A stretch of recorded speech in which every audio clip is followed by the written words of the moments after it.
Hey everybody, wanted to talk to you about the Grand Canyon again.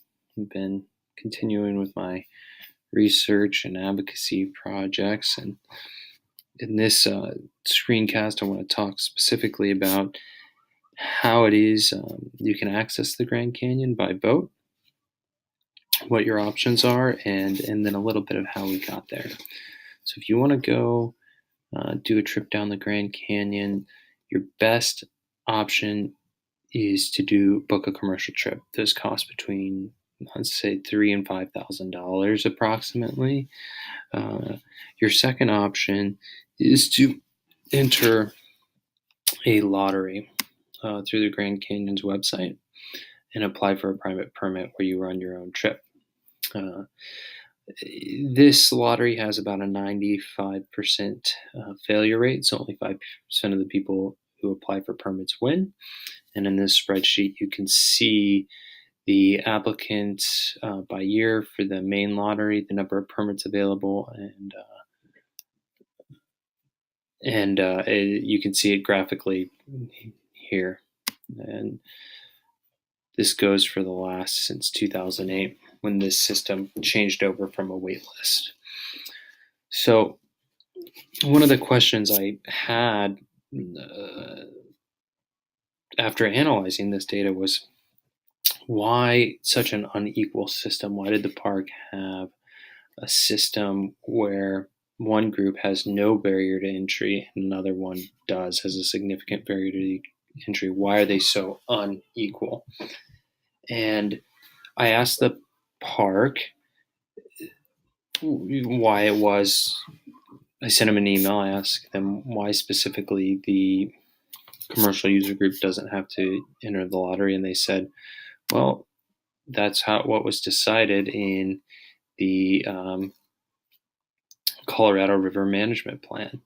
And this plan has 3 big volumes. And then there's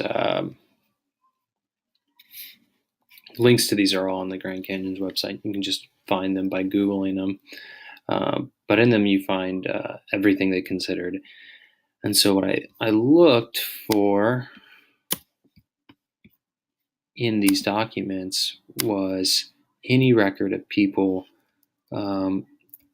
recommending to the Grand Canyon National Park Service that there be a common pool approach, meaning every user has to enter the same lottery, whether they're commercial or private, to get a permit within the carrying capacity set for the canyon.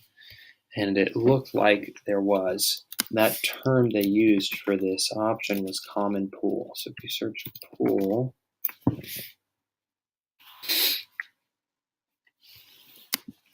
and common, might be enough,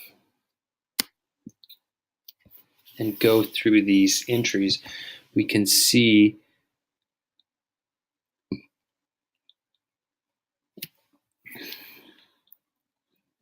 where people commented asking for this type of approach.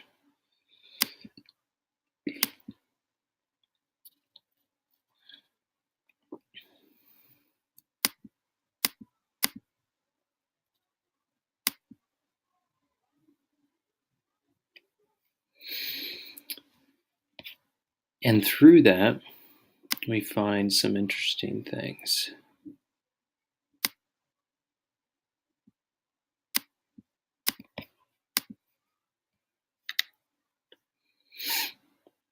One of which I think is the most interesting, and this is on page, in the PDF version, 96, but if you print it out, it'd be on page 88, comment number 10. And this is actually not directly specific to the common pool approach. It's the opposite of that. It talks about the inequity in the current system that they were proposing. And it's also worth noting that these issues go back before this system was ever considered.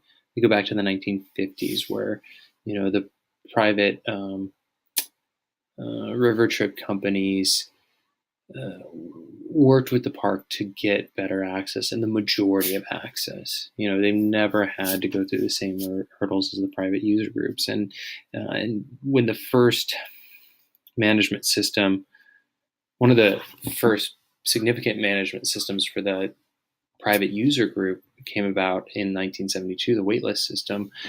Um, Private boaters only got 8% of the days, or 8% of the use, I should say, compared to, and the commercial groups got 92%. So these issues go way back. All my data shows is the same issues as the old system, but in the new system. This current data shows, hey, this new system has the exact same problem as the old system. Commercial group, no barrier to access. Private group, huge barrier to access. And we know this common pool approach works in other river systems. It works on the Deschutes, it works in the boundary waters, and it also works for the backpacking system in Grand Canyon National Park. But so that's what we want to go towards, or what we want to recommend to the park to move towards in the creation of a new system. So I want to focus in on this comment a little bit now that we have a little more context for it. It says, the government cannot treat non-commercial river runners differently to the extent necessary for legitimate government interest. During the past 50 years, the Supreme Court addressed the question of equal rights and unlawful discrimination in numerous decisions. These decisions prohibit discrimination and require equal treatment based on the Equal Protection Clause of the 14th Amendment, which says that the government cannot deny any person within its jurisdiction the equal protection of laws. The Supreme Court views the Fifth Amendment as also requiring equality of treatment specifically by federal agencies. Today, the court's view is that liberty and equality safeguards of the Constitution protect both freedom from unwarranted government intrusion and freedom to partake in the benefits created by the government. Right? The court has held that government agencies can treat people unequally only to the extent necessary to carry out compelling interest or legitimate interests of the government, but not to an additional extent that serves only to oppress a politically unpopular group, which in this case is the private boaters, right? Here, the benefit in question is the right to run a famous river. For example, in the interest of safety, it can require non-commercial to verify that they are qualified to run a river trip themselves, something that is obviously not required of commercial passengers. However, it cannot treat them differently to an additional extent that is not necessary for safety purposes of other lawful reasons. It cannot provide an inferior right to reserve space on the river compared to commercial passengers for non-commercial applicants who are qualified to run the river themselves, to which the Grand Canyon responds. The 14th Amendment applies to certain protected classes of people, usually determined by such things as race, gender, religion, or national orientation. At this point in time, the private boaters have not been named as a protected class. The MPS believes that the Colorado River Management Plan provides a range of recreational opportunities for all people. And there you have it. This is really heartbreaking, right? Because if you look at the Equal Protection Clause as it's written in Wikipedia, which is a fairly good definition, I think, it talks about how it's this provision that came into the U.S. Constitution after the Civil War, right? Provides that no state shall deny any person within its jurisdiction the equal protection of the laws, right? Meaning, and the most common case for this that's referred to from the Supreme Court is Brown versus Board of Education, where the Supreme Court said having separate schools for different races was indeed a violation of the Equal Protections Clause.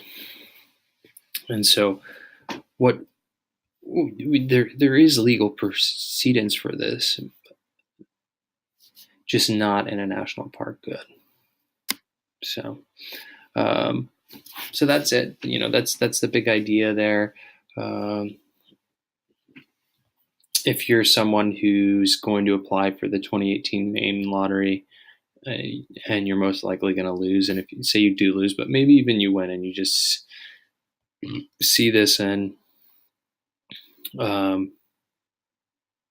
understand the inequity in it and how it's just bad policy, perhaps you could write the superintendent of the park or your congressman, or comment on my video, or make one just like it. So, all right, I hope that helps folks understand a little bit about how we got to where we're at with the current Grand Canyon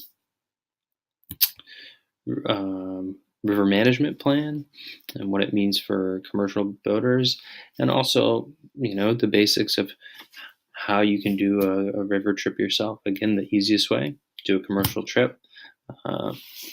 Hatch, Western River Expeditions, or there's tons of great companies. And the hard way is to do a private trip, where 95% of applicants who apply to the lottery that they must apply to get a permit lose. All right. Hope that helps everyone build their understanding and just learn more about the Grand Canyon. Thanks for watching.